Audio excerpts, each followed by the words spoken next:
بسم اللہ الرحمن الرحیم۔ ترکی میں ایک نوجوان اپنے بوڑھے ماں باپ کے ساتھ کسی مہنگے ہوٹل میں کھانا کھانے گیا۔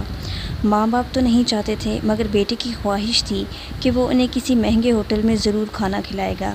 اسی لیے اس نے اپنی پہلی تنخواہ ملنے کی خوشی میں ماں باپ جیسی عظیم ہستیوں کے ساتھ شہر کے مہنگے ہوٹل میں لنچ کرنے کا پروگرام بنایا۔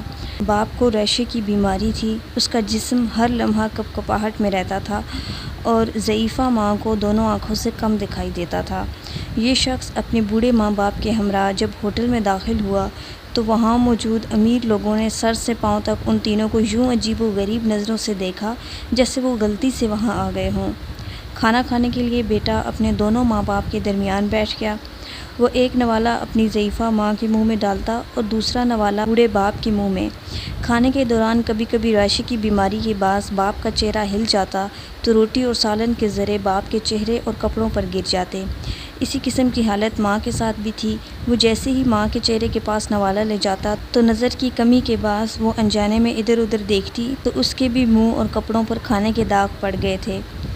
ارد گرد بیٹھے لوگ جو پہلے ہی انہیں حقیر نگاہوں سے دیکھ رہے تھے وہ اور بھی منہ چڑھانے لگے کہ کھانا کھانے کی تمیز نہیں ہے اور اتنے مہنگے ہوٹل میں آ جاتے ہیں۔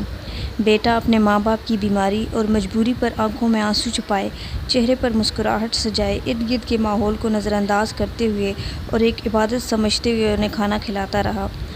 کھانے کے بعد وہ ماں باپ کو بڑی عزت و احترام سے واش بیسن کے پاس لے گیا۔ وہاں اپنے ہاتھوں سے ان کے چہرے صاف کیے، کپڑوں پر پڑے داغ دھوئے اور جب وہ انہیں سہارا دیتے ہوئے باہر کی جانب جانے لگا تو پیچھے سے ہوٹل کے مینیجر نے آواز دی اور کہا، بیٹا تم ہم سب کے لیے ایک قیمتی چیز یہاں چھوڑے جا رہے ہو۔ اس نوجوان نے حیرانگی سے پلٹ کر دیکھا اور پوچھا، کیا چیز؟ مینیجر اپنی اینک اتار کر آنسو پونچھتے ہوئے بولا، بیٹا آپ نے نوجوان بچوں کے لیے سبق اور بوڑھے ماں باپ کے لیے امید چھوڑی ہے۔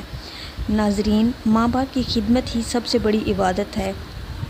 نبی کریم صلی اللہ علیہ وآلہ وسلم نے فرمایا، اگر میری ماں زندہ ہوتی اور میں عشاء کی نماز شروع کر چکا ہوتا، اس دوران وہ مجھے اپنے حجرے سے پکارتی، اے محمد، تو خدا کی قسم میں نماز چھوڑ کر ان کے پاس حاضر ہوتا اور اس کے قدموں سے لپٹ جاتا۔